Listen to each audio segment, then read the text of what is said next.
Hemos decidido participar de esta importante conferencia e invitarles con mucho gusto, darles la más cordial bienvenida a este espacio académico que forma parte de los webinarios organizados por esta dirección con el objetivo de promover la actualización y el intercambio de conocimientos entre profesionales de salud. Estamos a las puertas de encuentros cada vez más importantes que son herramientas fundamentales para mantenernos informados sobre los avances científicos más recientes y fortalecer nuestras capacidades en beneficio de la población. Hoy tenemos el honor de contar con la participación del doctor José Eduardo Oliva Marín, destacado infectólogo pediatra, máster en epidemiología e infección por VIH, quien nos brindará la conferencia magistral titulada Enfermedad por virus sincitial respiratorio en recién nacidos y niños pequeños. ¿Estamos ante un futuro mejor? El doctor Oliva es pediatra egresado del Hospital Nacional especializado en niños Benjamin Bloom. Se especializó en infectología pediátrica en la Universidad Nacional Autónoma de México, con sede hospitalaria en el Centro Médico Nacional Siglo XXI del Instituto Mexicano del Seguro Social. Además, cuenta con una maestría en epidemiología del Centro de Investigaciones y Estudios de Salud de la Universidad Nacional Autónoma de Nicaragua. Actualmente está a cargo de la coordinación de la Oficina de Gestión de Posgrados de este instituto. Además, ha liderado y participado en estudios muy relevantes que han sido publicados en prestigiosas revistas científicas nacionales e internacionales. Sus artículos han sido citados en países como México, Estados Unidos, Perú, España y China, lo que evidencia el impacto y la trascendencia de su trabajo en el área clínica y de investigación. En esta oportunidad, el doctor Oliva abordará un tema de vital importancia, muy vigente para la salud infantil, el cual es el virus sincitial respiratorio, una de las principales causas de enfermedad respiratoria grave en los recién nacidos y niños pequeños. Con su experiencia y conocimientos, nos ayudará a comprender los retos actuales y las perspectivas futuras en el manejo y en la prevención de esta infección tan importante. Agradecemos profundamente, doctor Oliva, le damos la bienvenida por compartir con nosotros a este espacio tan importante, así como al instituto del cual forma parte. Antes de cederle la palabra, le recordamos que pueden enviar sus preguntas o comentarios al chat, que van a ser respondidos al final de la presentación. Y también les recordamos que poco a poco vamos haciendo acuerdos con CONADEM para que todo esto forme parte de módulos que van a acreditar a todos los especialistas que los tomen. De modo tal que bienvenidos y les cedo la palabra, doctor. Buen día, doctora. Mucho gusto a todos. Vamos a comenzar con la plática sobre el virus sincitial respiratorio. Ok. Esta plática se llama enfermedad por el virus sincicial o sincitial respiratorio. Ambas formas está bien. En recién nacidos y niños pequeños. Estamos hablando de niños. Y lo importante de esta mañana es si estamos ante un futuro mejor. ¿Esto de qué se trata? Bueno, las infecciones por BSR en los niños chicos ha estado presente desde hace mucho tiempo. Lo que hoy en día hay un cambio es en el hecho en que hoy como médicos contamos con herramientas para prevenirlo. Por eso es que si estamos ante unos días que son, digamos, con más luz para nuestros recién nacidos y chicos por debajo de 2 años, en cuanto a una enfermedad que antes solo se daba y se da con bastante frecuencia, pero que antes no había prevención y hoy sí la hay. Entonces la plática consta de 2 partes. La parte inicial voy a hablar acerca de la enfermedad por BSR Y en la parte número 2 voy a hablar acerca de cuáles son las herramientas con las que se cuenta hoy en día para la prevención de este virus, que como ya les mencioné, puede ser virus sincicial respiratorio o virus sincitial respiratorio. Ambas formas es correcto. Ok, vamos a comenzar con algo que es bien importante. Para manejar correctamente al BSR e informar a toda la gente acerca de esta enfermedad, los médicos deben conocer las respuestas a 3 preguntas. Primero, ¿qué es el BCR? O sea, ¿qué es el virus sincicial respiratorio? ¿Cómo afecta al sistema respiratorio? Segundo, ¿cómo se manifiesta la infección por BSR en niños por debajo de 2 años? Vamos a ver la sintomatología y cuándo se trata de una enfermedad grave. Y tercero, ¿cómo se maneja el BSR actualmente en cuanto a su diagnóstico, tratamiento y lo último con lo que contamos hoy, que es prevención, que antes pues no existía? Ok, ¿qué es el BCR? El virus sincicial respiratorio es la principal causa de bronquiolitis y neumonía por virus en niños por debajo de 1 año y es el patógeno más importante de las vías respiratorias en la primera infancia, la cual es de 0 a 8 años. Entonces, es un virus muy importante como causa de 2 enfermedades en los niños por debajo de 2 o por debajo de 1 año, que es la bronquiolitis, que es la inflamación de los bronquiolos, que es la última partecita de los bronquios que va a dar ya al alvéolo. Y también puede complicarse y darnos una neumonía por virus en niños chiquitos. Y con cierta frecuencia se puede tornar grave. Así que muy importante en niños por debajo de 2 años y es el patógeno más importante en general en la primera infancia. Ok, vamos con datos y cifras clave sobre la carga de enfermedad en niños por BSR. Globalmente, el virus sincitial respiratorio causa 33 millones de infecciones agudas respiratorias. Y hablando de bronconeumonías, el 31% son causadas por BSR a nivel mundial, causando 3.8 millones de hospitalizaciones y 118.200 muertes aproximadamente cada año. Por ende, de ahí viene la importancia de que exista alguna manera de prevenirlo, de prevenir específicamente la enfermedad grave y la hospitalización por BSR. Seguimos con los datos y cifras claves sobre la carga de enfermedad en niños. En cuanto a las muertes por el BSR, más del 99% de las muertes ocurren en áreas de ingresos medios y bajos, en las cuales menos del 24% de los casos tienen acceso a unidades de cuidados intensivos. Y por ende, pues 1 más 1 es 2. Si un niño está gravemente enfermo y no tiene acceso a una UCI, pues la posibilidad de que muera es más alta.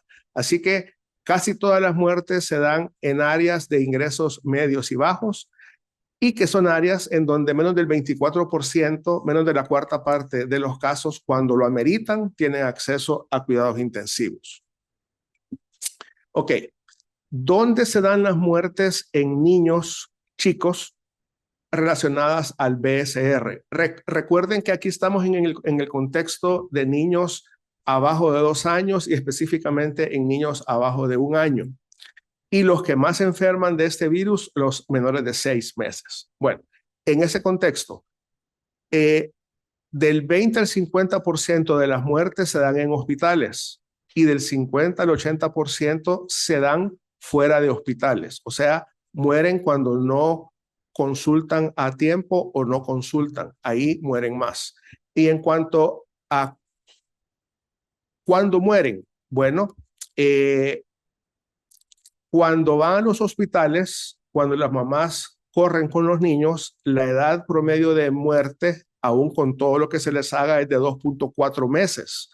Y cuando no consultan, es de 1.5 meses. O sea que los niños con bronquiolitis o bronconeumonía por BCR que no consultan, usualmente mueren antes, 1.5 meses en promedio.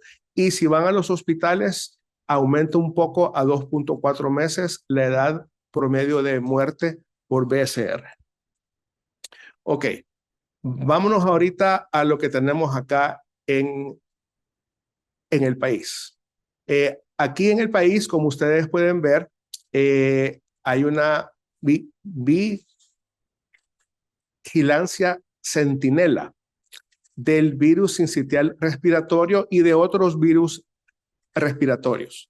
Entonces, en esta slide está únicamente lo que tiene que ver con el BCR.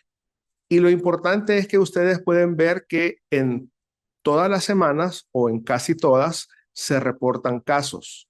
Entonces, si bien es cierto que con este tipo de vigilancia no se puede conocer la incidencia de una enfermedad, sí podemos estar al tanto de la circulación del virus en el país. Entonces, lo importante de esta slide es el hecho de que nos muestra que el virus a lo largo de todo el año anda circulando. Hay 2 o 4 semanas por ahí en que no se reportan ningún caso, pero en la mayoría de las semanas epidemiológicas se han reportado casos, lo cual se traduce en que el BCR en el país circula, pues tal vez no constantemente, pero sí la mayoría del tiempo, no como en otros países en donde existen las estaciones, en donde ya se sabe que ciertos meses circula y ciertos meses no. Acá no. Acá la circulación del virus es más continua. Ok, ahora, quiero que vean qué implica el BCR en la vida normal en cuanto a la atención que se le da a los pacientes por esta enfermedad. Ok.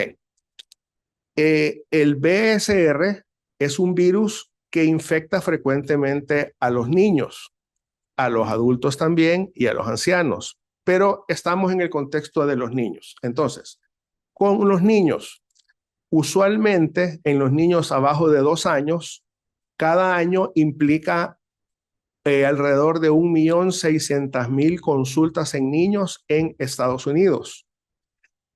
Implica, si nos vamos un poco más arriba, casi 500.000 de visitas a la emergencia, que no quiere decir hospitalizaciones, solo que van a la emergencia. Implica, nos vamos un poquito más arriba, digamos entre 50 y 60.000 hospitalizaciones. Y finalmente en la parte de arriba implica de 50 a 250 muertes. O sea que el BCR frecuentemente infecta, pero como ustedes pueden ver en el lado del triángulo, el BCR lo que implica para el servicio de salud es consulta externa en el 97% de las ocasiones. Pero en el 3% de las ocasiones, que son 50.000 hospitalizaciones y 50 a 250 muertes, ahí es donde realmente tenemos que poner el esfuerzo en prevenirlo, en prevenir la enfermedad grave, en prevenir la hospitalización, en prevenir las muertes, porque el otro 97% es consulta externa, o sea, gripe. Ok. Para que se tenga un contexto que no todas las infecciones por BCR son mortales ni van al hospital, sino que la gran mayoría es visita de emergencia o consulta externa en pediatría. Ok, la otra pregunta que el médico debe conocer, aparte de qué es el BCR, es cómo afecta el sistema respiratorio. Bueno, la sintomatología usualmente ocurre de 3 a 5 días después de la infección y puede durar de 5 a 10 días. El BSR infecta al sistema respiratorio, específicamente al epitelio, y desencadena una respuesta inflamatoria en el hospedero. La sintomatología inicia con frecuencia en el tracto respiratorio superior y usualmente es leve, que fue lo que vimos antes, en donde el 97% de las consultas son de consulta externa. Sin embargo, el BSR también puede infectar el tracto respiratorio inferior y ahí es donde nos puede dar bronquiolitis o bronconeumonía y complicarnos. Y estas dos usualmente es en niños chicos por debajo de 2 años y sobre todo abajo de 6 meses. Entonces, ¿qué sintomatología es la usual en cuanto a sintomatología respiratoria superior? Rinorrea, congestión nasal, otitis media aguda.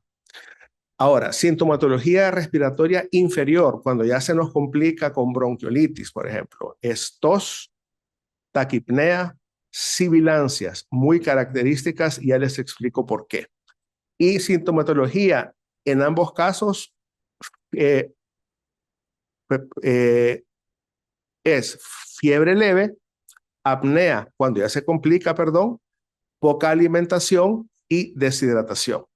Así que hay sintomatología respiratoria superior, que es la más frecuente en el 97% de los casos, sintomatología respiratoria inferior, en donde ya hay necesidad de hospitalización y se nos pueden complicar, que es el 3% de los casos, y en la última columna, pues, tenemos la fiebre leve, la poca alimentación y la deshidratación, que se puede ver en ambos casos, y la apnea, que se me quedó por ahí, es en los casos que se nos complican, en donde ya la bronconeumonía es tan grave que causa la apnea y ya amerita, pues, cuidados intensivos.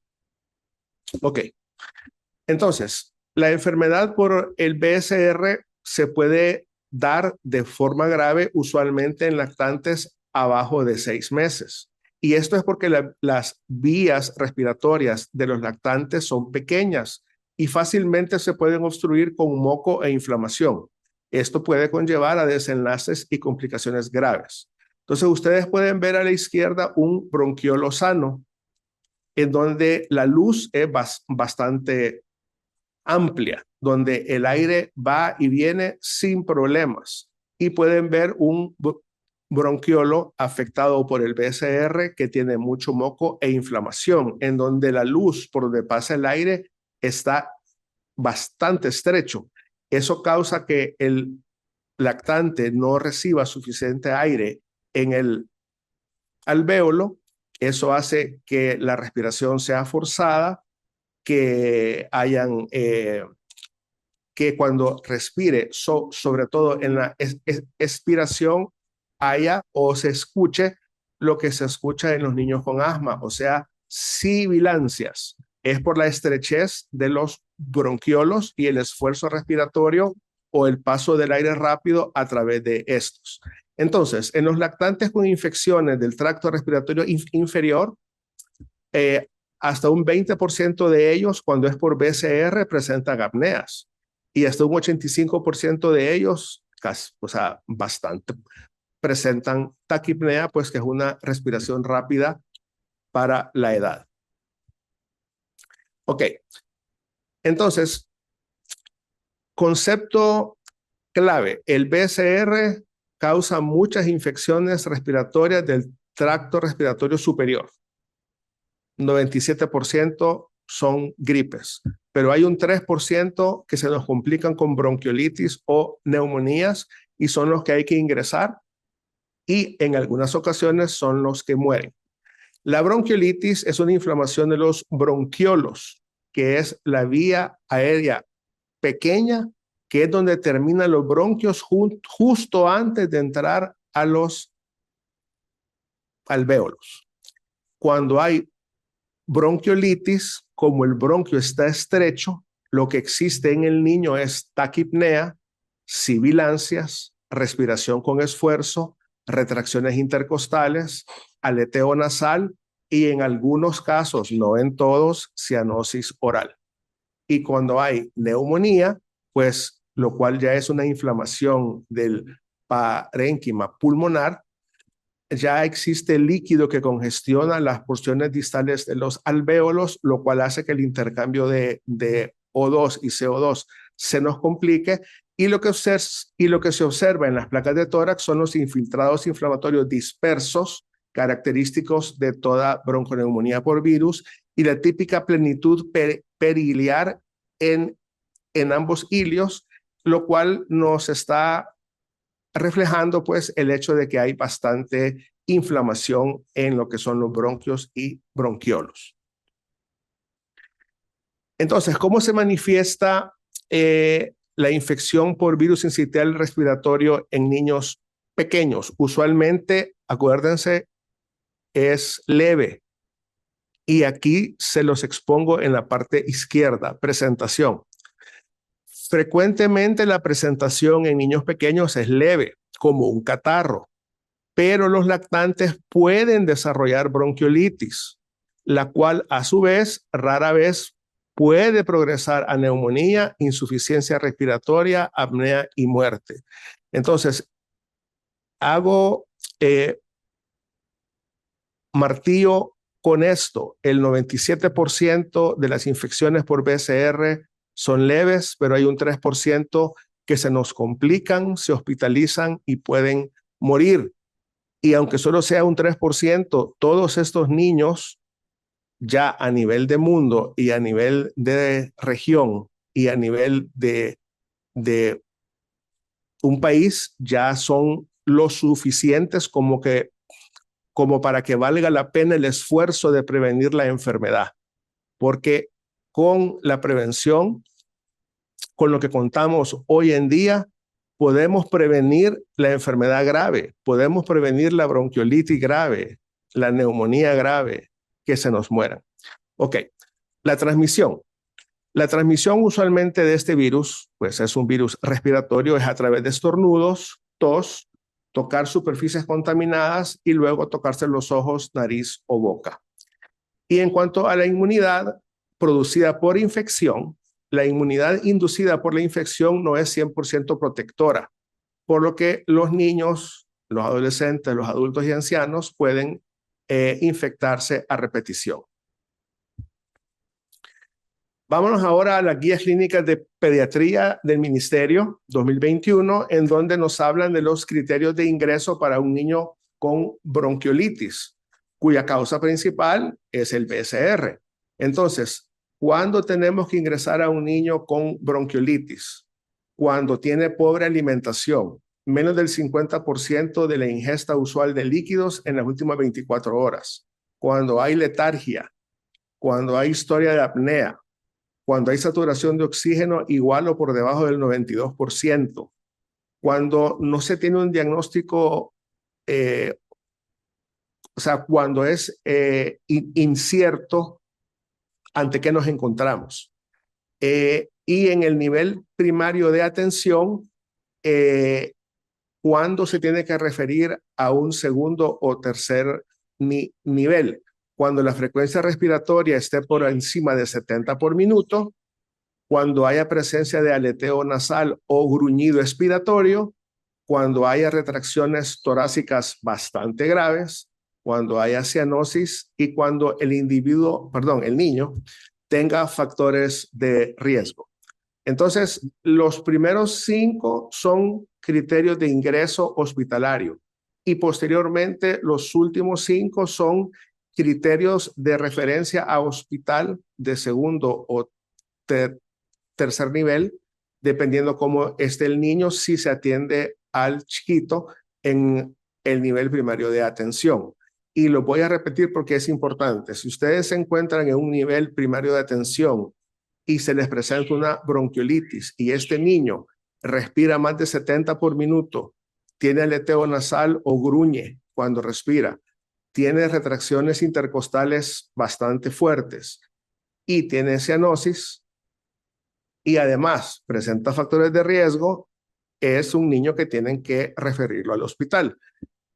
¿Y cuáles son estos factores de riesgo? Los factores de riesgo para desarrollar una bronquiolitis grave por BSR son los siguientes. Fíjense bien, no son factores de riesgo para infectarse por BSR, esos son otros.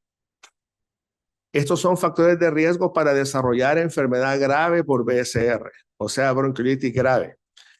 Niño con antecedente de prematurez, antecedente de bajo peso al nacer, un niño que tenga menos de 6 meses, que son los que más se enferman por este virus y que con mayor frecuencia se enferman gravemente. Niños que tengan enfermedad cardíaca desde que nació, niños con enfermedad pulmonar crónica, sistemas inmunológicos débiles, exposición a humo de segunda mano, aunque no lo crean, aún existe mucha gente que fuma, y el hacinamiento. Entonces, estos son factores de riesgo para desarrollar enfermedad grave por BSR. Ahora bien, aunque la prematurez y otras condiciones aumentan el riesgo de enfermedad grave, existen ciertos factores de riesgo para muerte, pero estos son más amplios. De hecho, la mayoría de las muertes en todo el mundo por BSR, aquí se me fue RSV, que es en inglés. Bueno, la mayoría de muertes en todo el mundo por BSR se reportan en recién nacidos a término, se reportan antes de los 3 meses de vida, se reportan en países o áreas de ingresos medios o bajos y se reportan cuando la atención es afuera de algún sistema de salud. Con los factores de riesgo en cuanto a BSR es bastante complejo porque existen factores de riesgo para contraer BSR, factores de riesgo para desarrollar enfermedad grave por BSR y existen los factores de riesgo para muerte, que son esos 4 que están aquí abajo. Ahora, ¿cómo se maneja al BSR actualmente? Vámonos con diagnóstico, tratamiento y prevención. La última, que es la prevención, es lo nuevo. Esto lo saqué de las guías clínicas de pedia del MinSal y básicamente nos habla de cuáles son los exámenes que se deben de hacer en un niño con bronquiolitis. Entonces, fíjense bien, el hemograma completo no está indicado en la evaluación cuando estamos claros clínicamente que se trata de una bronquiolitis. Y uno, después de ver bastantes casos, con ver al chico, uno sabe de que si se trata de una bronquiolitis o no. Aunque no lo crean, aunque el niño está bastante cansado, la cara que tiene el niño con bronquiolitis es una cara tranquila. Ok, el hemograma completo no está indicado en la evaluación y manejo de un cuadro agudo típico. Y por supuesto, mucho menos cualquier tipo de cultivo, porque ya sabemos que estamos ante un cuadro, lo más probable, viral. También los electrolitos y la urea no son exámenes de rutina, podrían ser considerados en aquellos niños con enfermedad grave que entran a UCI. La oximetría de pulso se debe de realizar en todo niño con bronquiolitis. La placa de tórax no se realiza en un cuadro típico, pero es útil cuando no mejora o hay duda.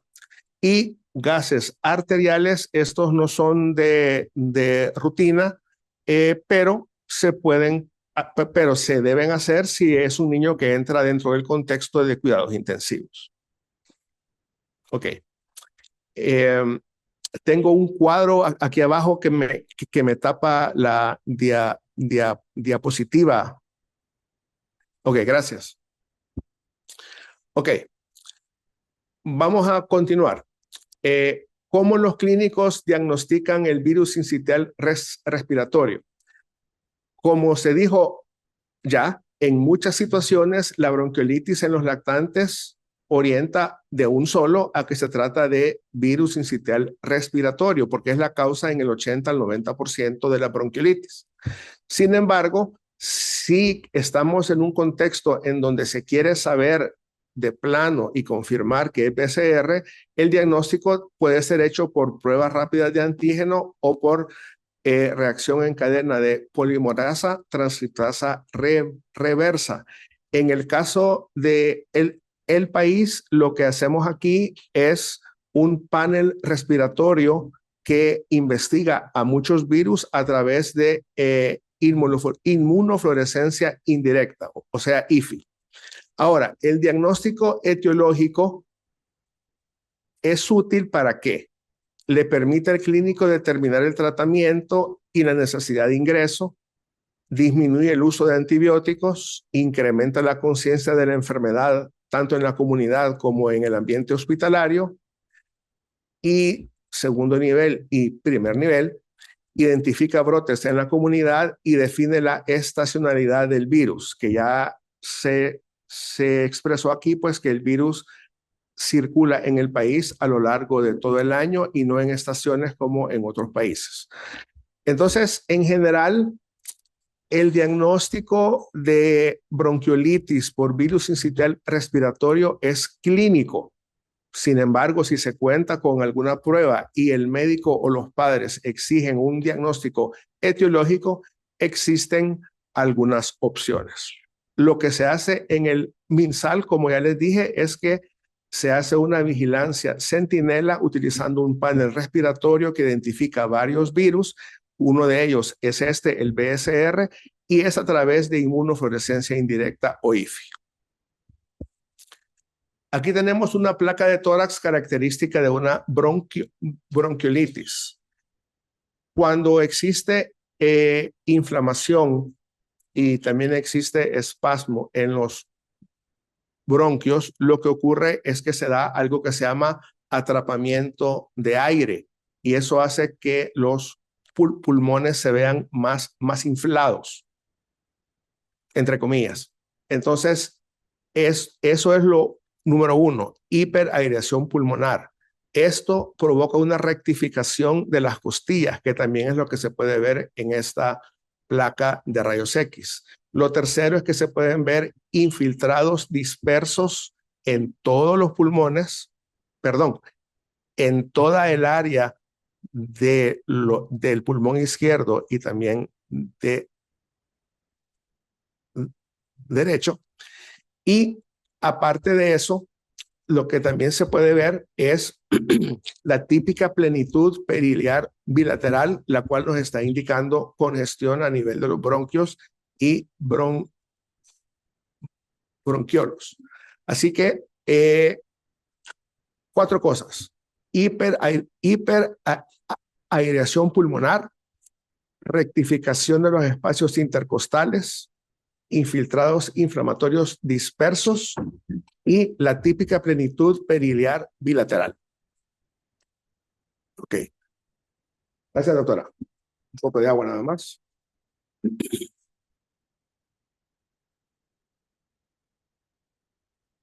Ok.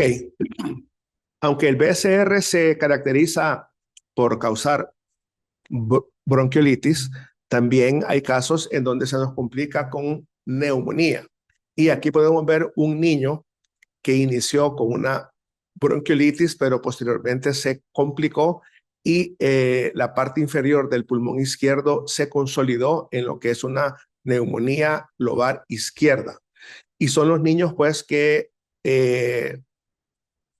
se intuban, pasan a UCI y que dependiendo de cómo les vaya y de lo complicado que su sistema inmune se inflame ante el virus, pueden estar siempre con nosotros o ser una de esas 250 muertes que les presenté en el triángulo. Así que puede haber bronquiolitis, como les mostré en la placa anterior, o puede haber neumonía, como les muestro en la placa presente. Ok. Ahora, el tratamiento actual de la bronquiolitis sigue siendo el mismo de cuando su servidor era residente en el Hospital Bloom hace 30 años, que es cuidados de soporte o manejo de apoyo. Los cuidados de soporte son críticos para lograr una mejor evolución del paciente. Entonces, tenemos que dar soporte respiratorio y monitoreo dependiendo de cada paciente. Proveer apoyo respiratorio, incluyendo oxígeno y posiblemente ventilación mecánica, pero son los que menos se dan. O sea, esto de ventilación mecánica y UCI, acuérdense que son los menos, no los más. Tenemos que ver la turgencia de la piel. Tenemos que ver cuánto pipí hacen para considerar los líquidos intravenosos si hay un marcado esfuerzo respiratorio, porque si hay un marcado esfuerzo respiratorio, hay más pérdida insensible o no sensible de líquidos. Y la fiebre se maneja con acetaminofén. Ahora, es importante en general mantener a los lactantes tibios, o sea, a una temperatura satisfactoria, ni tienen que estar muy fríos, ni tampoco tienen que estar en un sitio donde haya mucho calor. Entonces tienen que estar tibios, tienen que estar limpios y con monitoreo continuo. Eso es bien importante. Un poco de agua nada más.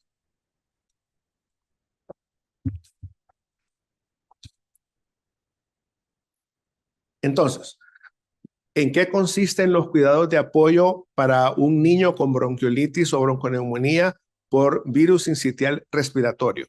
Succión y lubricación nasal, antipiréticos, acetaminofén, hidratación asistida en caso de deshidratación, oxígeno suplementario y, si hay necesidad, pues soporte ventilatorio. Son los cuidados de apoyo: mantener la vía aérea limpia, libre, manejar la fiebre, hidratarlo y, si hay necesidad, con base a la oximetría, oxígeno suplementario y soporte ventilatorio. Ahora, ¿cuáles son intervenciones que se usan en muchos lugares y que no son útiles en absoluto?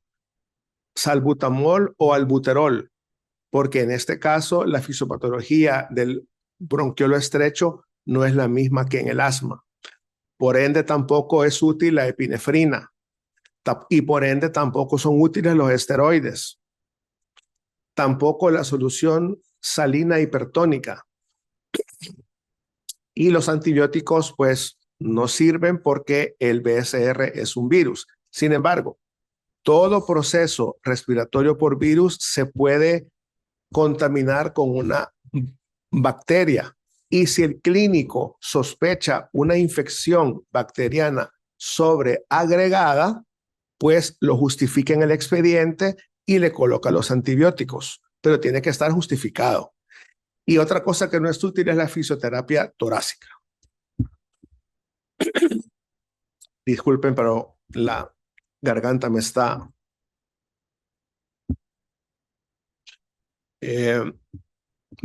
digamos, no está colaborando.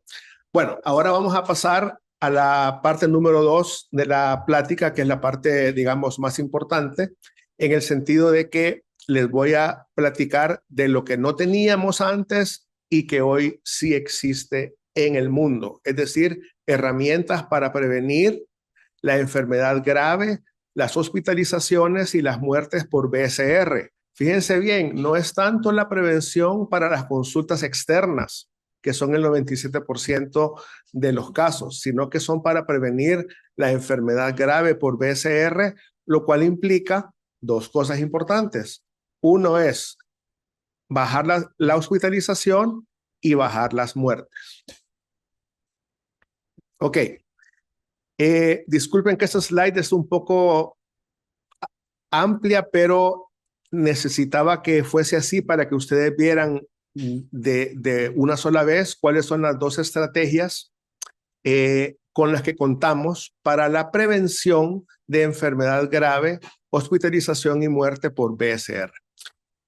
Entonces, ¿cómo estamos ahorita? Para prevenir la enfermedad grave por BSR en recién nacidos y lactantes por debajo de 6 meses, se recomienda la vacunación materna contra el BSR.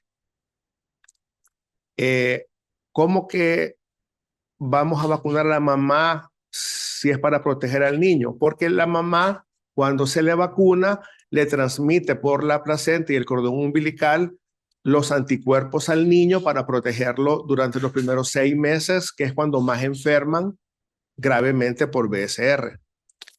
Ahora vamos a la estrategia 2. Para prevenir la enfermedad grave por BSR en recién nacidos y lactantes por debajo de 8 meses y en algunos niños con más meses, se recomienda la inmunización infantil con anticuerpos monoclonales contra el virus sincitial respiratorio. He ahí las dos estrategias. Ahora, con respecto a la vacunación, las mujeres embarazadas deben recibir una dosis única de la vacuna materna contra el BSR entre las semanas 32 y 36. Luego les explico por qué tiene que ser entre la 32 y la 36. Eso con la vacuna materna para que después la mamá proteja al niño. Y vamos ahora con la otra estrategia. El Nirsevimab, que es el anticuerpo monoclonal contra el BCR, es un anticuerpo monoclonal que previene la enfermedad grave por este virus y se recomienda en lactantes menores de 8 meses y en algunos niños más grandes, como ya vamos a explicar, que han nacido durante o están entrando en su primera temporada de virus sincitial respiratorio. Como ya les expliqué antes, en ciertos países hay estaciones específicas en las que el virus se da, pero en el país el virus se notifica constantemente, por lo que no aplica esto de las estaciones al país. Los anticuerpos monoclonales no son vacunas, no activan el sistema inmunitario, más bien son anticuerpos ya formados que protegen contra la enfermedad. Ok, así que son las dos estrategias con las que contamos actualmente contra el BCR. La vacunación materna para que la mamá después pase los anticuerpos al recién nacido, antes de que nazca, por supuesto, para que lo proteja por 6 meses, y anticuerpos monoclonales que se pueden dar en niños abajo de 8 meses, que es lo óptimo, y en algunos niños con factores de riesgo de los 8 a los 19 meses. Entonces, vamos a platicar un poquito de la inmunización infantil con anticuerpos monoclonales contra el BSR. Esto es conocido como profilaxis pasiva. Entonces, históricamente, el anticuerpo monoclonal por excelencia a nivel de mundo que existía antes, toda la vida, ha sido el palivizumab, que fue aprobado por la FDA en junio del 98, ¿verdad? El cual usualmente se ha usado en países de alta gama por su alto costo. Y el nuevo es el Nirsevimab, que fue aprobado por la FDA en julio del 2023. Entonces, platicando un poquito del Nirsevimab, ¿cuál es la recomendación para los lactantes? Se recomienda el uso del Nirsevimab para lactantes abajo de 8 meses que nacieron ya sea mientras estaba la temporada del BSR o entrando, ¿verdad? Que usualmente en Estados Unidos es de otoño a primavera, pero aquí en el país, como ya les expliqué, esto no se da porque el virus se reporta a lo largo de todo el año. Entonces, ¿en quiénes se recomienda el uso de Nirsevimab? En lactantes abajo de 8 meses, si la madre no recibió la vacuna contra el BCR durante el embarazo, o si se desconoce el estado de vacunación de la madre contra BCR, no sabemos si lo recibió o no lo recibió. O sea que el punto 1 es si la mamá no recibió la vacuna. El punto 2 es que si no sabemos. Y el punto 3 es cuando el lactante nace dentro de los 14 días posteriores a la vacunación materna contra el BCR. ¿Por qué? Porque no le dio chance a la mamá en esos 14 días de producir los anticuerpos y transferírselos. Por esa razón. Ahora, si bien es cierto la indicación, digamos, más importante es para niños abajo de 8 meses, existen ciertas circunstancias en donde también el Nirsevimab se recomienda en niños de 8 a 19 meses, que son niños con factores de riesgo de adolecer enfermedad grave por BSR. ¿Quiénes son estos niños? Básicamente son 3. Niños con enfermedad pulmonar crónica del prematuro que requirieron algún tipo de apoyo médico, como esteroides, diuréticos u oxígeno suplementario, lo que conocíamos antes como displasia broncopulmonar. Esto en cualquier momento durante los 6 meses antes del inicio de la segunda temporada de BSR. 2, niños con inmunodepresión grave. Y 3, niños con fibrosis quística que tienen enfermedad pulmonar grave. Es decir, que por la FQ han tenido una hospitalización con exacerbación en el primer año de vida, o bien tienen anomalías en las imágenes de tórax persistentes, aunque el paciente esté estable. O bien niños con FQ con un peso para su longitud por debajo del percentil 10. En estos 3 niños, en estas 3 circunstancias es en donde está indicado el uso del nirsevimab en pacientes de 8 a 19 meses. Ahora vámonos con la vacunación materna contra el BCR, que es algo bastante importante e interesante.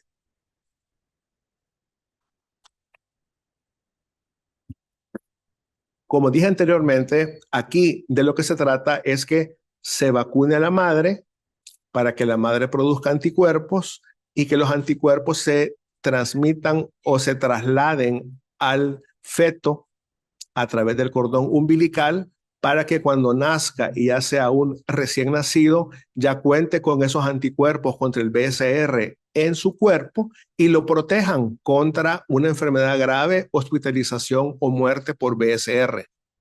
Eso es en lo que consiste esto en resumen. Entonces, la primera vacuna para personas embarazadas y para prevención del BSR en recién nacidos y niños abajo de 6 meses se aprobó el 21 de agosto del 2023 por la FDA. La vacuna está compuesta por 120 microgramos de proteínas que se llaman prefusión F, que es uno de los piquitos que ustedes pueden observar en la superficie del virus.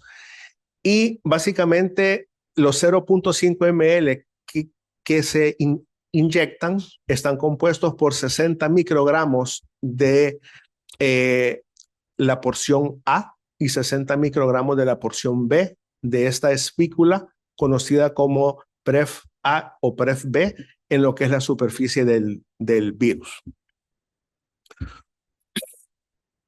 La vacuna solo es para uso intramuscular y se administra como una dosis única de 0.5 ml. Una dosis. Ahora, aquí vienen las recomendaciones en lo que respecta al CDC 2024. Como ustedes pueden ver en la parte baja es la guía de vacunas para mujeres embarazadas en lo referente a lo que es el BSR. Ok, los CDC recomiendan la vacuna contra BSR en embarazadas a fin de proteger a sus recién nacidos de enfermedad grave por BSR. Quiero hacer nuevamente hincapié en que lo que estamos previniendo o el motivo de ser o la finalidad de ser de la vacuna o del anticuerpo es la prevención de enfermedad grave, hospitalización o muerte. No son las consultas externas. Ok. Los CDC recomiendan una dosis de la vacuna en la embarazada para cuando estén entre la semana 32 y 36, 6 séptimos. O dicho de otra manera, entre la semana 32 y 36. Porque 36, 7, 7 ya son 37. Entonces, para que estemos todos claros, la vacuna se recomienda que su administración sea en el embarazo entre la semana 32 y 36, ambas inclusive. ¿Por qué razón no se coloca antes? No se coloca antes porque se ha asociado con amenaza de parto prematuro. ¿Y por qué razón no se pone después? Por los que les voy a leer a continuación. Las mujeres con más de 36 semanas y 6 días de embarazo no deben vacunarse, o sea, las mujeres que ya cumplen 37 semanas, ya que es improbable que haya tiempo suficiente para que los anticuerpos se desarrollen, crucen la placenta y protejan al recién nacido lactante. Entonces, importante, la vacuna se coloca entre la semana 32 y 36, no antes por amenaza de parto prematuro y no después porque no da chance a que tenga la eficacia que debe tener. que se formen los anticuerpos, crucen la placenta y protejan. Ok. Esta diapositiva básicamente de lo que habla es que la vacuna se debería de colocar en la embarazada 1 a 2 meses antes del inicio previsto de la temporada de BSR, hasta 2 a 3 meses antes del final de la temporada de BSR. Pero en nuestro país no aplica eso de las temporadas de BSR porque el virus se reporta todo el año. Entonces, eso es lo que ponen los CDC.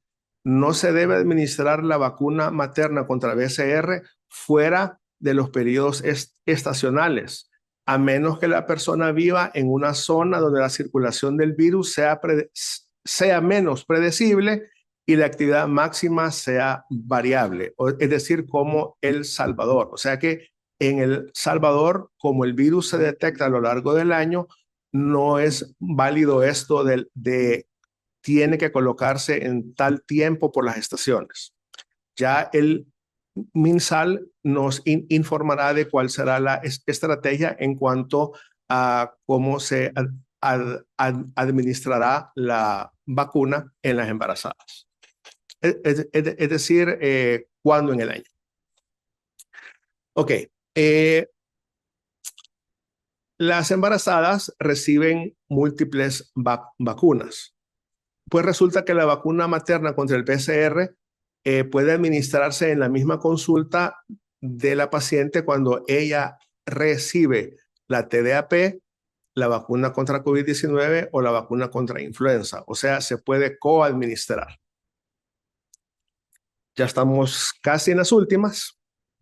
Actualmente, si una mujer embarazada ya recibió la vacuna materna contra el BSR, los CDC no recomiendan otra dosis de la vacuna en embarazos posteriores. Eso ahorita, pero ellos mismos expresan que están evaluando aún los datos para determinar si la revacunación es necesaria o no. O sea que ese es un tema que ahorita está en estudio.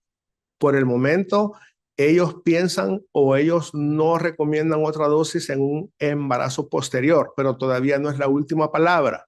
Así que este es un tema que está en stand-by o está en espera de que se decida qué es lo que se va a hacer. Ok. La eficacia de la vacunación materna contra BSR. En un ensayo clínico de fase 3, la vacuna materna contra BSR redujo dentro de los 3 meses posteriores al nacimiento el riesgo de hospitalización en un 68%, el riesgo de una consulta médica en un 57% y el riesgo de meritar ventilación mecánica y UCI en un 82%. O sea, bastante bueno. Y, solo para que nos quede claro, los porcentajes que les acabo de expresar fueron a los 3 meses después de haber nacido, o sea, niños de 0 a 3 meses. Baja el riesgo de hospital en un 68%, baja el riesgo de consulta médica en un 57% y baja el riesgo de UCI y ventilación en un 82%. Eso fue en niños de 0 a 3 meses. Y ampliaron después el estudio a los 6 meses. O sea, los chicos se volvieron a evaluar a los 6 meses y lo que vieron fue que la vacuna bajó el riesgo de hospitalización en un 57%, el riesgo de consulta médica en un 51% y el riesgo de UCI y de ventilación mecánica en un 69%. O sea que a medida se llegaba a los 6 meses, la eficacia de la vacuna empezaba a disminuir. Y esto es así porque los anticuerpos, y esto es algo que ya se sabe a través de muchos estudios, los anticuerpos que le transmite la madre al niño generalmente duran de 5 a 6 meses. Por eso es que a los 6 meses ya se empiezan a ver que los porcentajes disminuyen, pero lo importante es protegerlos de 0 a 6 meses porque es el rango de edad en donde más se enferman gravemente, en donde más se hospitalizan y en donde más mueren. Entonces, tal como lo expone el CDC en su página Inmunizaciones para proteger a los lactantes, los anticuerpos maternos protegen al recién nacido lactante contra el virus sincitial respiratorio durante aproximadamente 6 meses después del nacimiento, que son los meses que más nos interesa porque es cuando más se nos complican. Creo que es la última, nos falta una. Con esta lámina los dejo para que vean ustedes pues que contamos con una vacuna contra el virus sincitial respiratorio y que protegemos a nuestros niños, protegeremos a nuestros niños a través de las mamás. Así que es la vacuna, la madre y eventualmente los anticuerpos llegan al recién nacido. Muchas gracias. Gracias a usted, doctora. Hay bastantes saludos de diferentes partes del país y a la vez también felicitaciones. Hay preguntas de neonatólogos y otros colegas. La primera dice, la vacuna del virus sincitial respiratorio para embarazadas, ¿cuál es la eficacia demostrada en las investigaciones actuales? Y si estas investigaciones incluyen países latinoamericanos. Ok, con respecto a esa duda, como ya lo expresé, existen porcentajes para la disminución del riesgo de consultas, de hospitalización y muerte en el caso de la vacuna para la mamá, que posteriormente los anticuerpos protegen al niño. La eficacia para disminuir hospitalizaciones y muertes anda entre el 60 y 70%. Ahora, en cuanto a los países en que estos estudios han hecho, realmente desconozco si se han hecho en países latinoamericanos.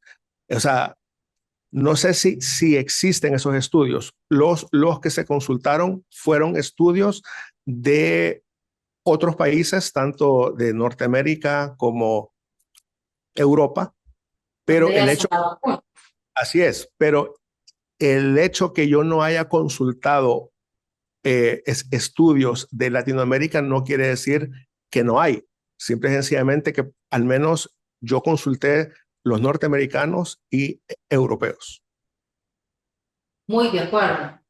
Eh, Dice aquí, excelente conferencia y clara. Pregunta, ¿a qué se debe el aumento de los casos de virus sincitial respiratorio reportados después de la pandemia? Fíjese que el BSR ha existido siempre. Lo que ocurre actualmente es que que hoy estamos más atentos, o sea, se está vigilando mejor Más. y más.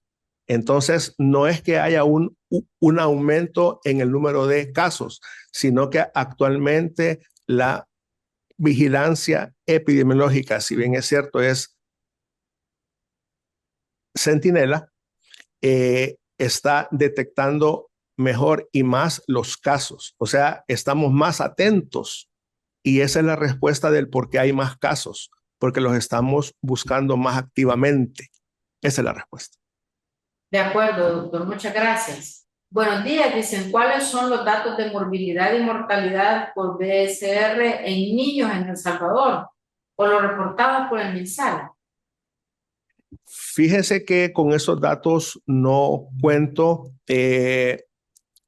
Lo que sí les puedo dar como dato es que en base a lo que se vigila en el Laboratorio Nacional de Salud Pública y la Dirección de Epidemiología, es que la circulación del virus en el país es casi constante, digamos. Pero no cuenta mi persona con datos específicos de morbilidad y mortalidad porque la vigilancia epidemiológica no es sistémica, es centinela. Sí, así es. Eso es una de las razones por las cuales pues no podemos contestar la pregunta, ¿verdad? Así es. Hay saludos de la señora Julde Ramírez de San Miguel para ustedes, de la Unidad de Salud de Zacapoyo, bueno, de Oriente, de todas partes. Gracias. Buenos días, dice, en el caso de una embarazada de 32 a las 36 semanas, 6 séptimos, o sea, un día antes de las 37 semanas, apta para la vacuna BSR y presenta amenaza de parto prematuro y se le administra dexametasona para la maduración pulmonar, pero la literatura describe que si se aplican simultáneas disminuye la efectividad de la vacuna. En ese caso vamos a priorizar en ese momento la dexametasona. Bueno, esa pregunta es más para un obstetra. Yo lo que le puedo contestar es que si tiene entre 32 semanas y 36, 6 séptimos, es apta para la vacuna. Ahora, si ella presenta complicaciones como una APP posterior, entonces tiene que manejarse la APP en base a las guías clínicas MinSal Exactamente. de acorde a lo que es establecido en las guías que estén vigentes. Recordemos que la dosis de esteroides para madurar pulmón fetal es bien autolimitada y no son dosis masivas, sino que es una dosis con un intervalo de 12 horas durante 24 horas, dos dosis para madurar los pulmones fetales que no van a inmunodeprimir a nadie y por supuesto por la cantidad de esteroides, pues no creo que haya estudios todavía, pero me parece por sentido común que no va a haber una disminución de la eficacia. Estamos hablando de un esteroide combinado de liberación lenta y otro de acción rápida, que es una dosis muy pequeña de esteroides, pero con grandes beneficios para la sobrevida del recién nacido, ¿verdad? Y también recordar que en la medida que sobrepasamos las 35 semanas, si bien es cierto, todavía se considera un pretérmino, el pronóstico de vida de estos niños es mayor. No estoy diciendo que no usemos esteroides, estoy diciendo que el pronóstico de vida de esos niños es mejor, ¿verdad? Correcto. Excelente ponencia, doctor Olives. La vacunación materna contra BSR representa una oportunidad clave para reducir las complicaciones graves en los primeros meses de vida. Será fundamental analizar su implementación en nuestra población y conocer si la estacionalidad local del virus se puede definir para optimizar el momento de la vacunación y maximizar la transferencia de anticuerpos maternos. Estaremos atentos. Muchas gracias. Excelente presentaciones. ¿Hay alguna diferencia de la respuesta inflamatoria a nivel de epitelio en el BSR que contraindique el uso de esteroides inhalados? Bueno, lo que existe actualmente, tanto de parte de la OMS como de los CDC, es que los esteroides no se deben utilizar en bronquiolitis por BSR porque la fisiopatología de la estrechez del bronquiolo no es la misma fisiopatología que la del asma. Entonces, no es que el esteroide esté contraindicado, simplemente es que no está indicado porque no tiene ninguna función, no sirve de nada en la bronquiolitis por BSR, ¿verdad? Simplemente por la fisiopatología de la enfermedad, ¿verdad? Así es. Así es. Eso es un mensaje que debe de quedar claro también, ¿verdad? Porque creemos que el esteroide le va a servir a todas las enfermedades y no siempre es así, ¿verdad? Es Puede correcto. aliviar en algunos casos en que la broncoconstricción y la hiperreactividad bronquial son el punto de partida para la patología, pero en este caso no lo es. No lo El es. mensaje claro que yo veo en esta conferencia es que tenemos dentro de nuestras estrategias de prevención a la mano una vacuna que podemos utilizar en la etapa previa al nacimiento, debidamente indicada entre las 32 semanas y no más allá de las 35 semanas, 6 días, digamos, para el retórico, ¿verdad? 34, dice 36, usted. no, es 36. de la 32 a la 36, 6 séptimos. O Muy bien. sea, de la 32 Las, a 36. En las pocas palabras. 32 a las 36 semanas tenemos parte de un arsenal de estrategias preventivas inmunológicas importantes. Recordar que la DPTA es la otra que debe de ir a la par, ¿verdad? Y que no es menos importante, y que porque una mujer haya tenido un parto, una amenaza de parto prematuro, no está contraindicada la vacuna, especialmente si tuvimos éxito al prevenir el parto, ¿verdad? Al detenerlo, y tenemos la expectativa de un parto más semanas después, especialmente en fetos que van a ser con factores de riesgo como todos los que hemos hablado ahora. Le agradecemos mucho, doctor Oliva, por su excelente conferencia, tan informativa y tan actualizada. Aquí preguntan si la acetilcisteína es beneficiosa aprovechando el espacio. No, fíjese que no.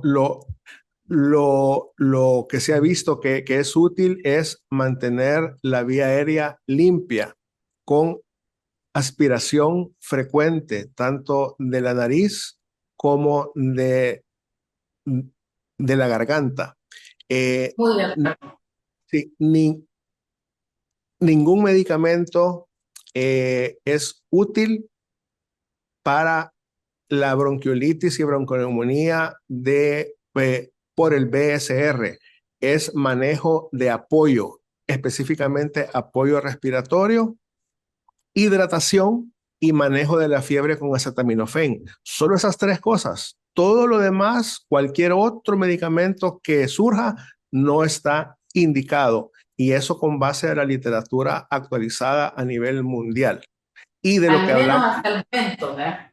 Exacto. Y de lo que platicamos en la parte 2 de la charla son herramientas para prevención, no son para manejo de la enfermedad, que es la vacuna en embarazada y el anticuerpo monoclonal.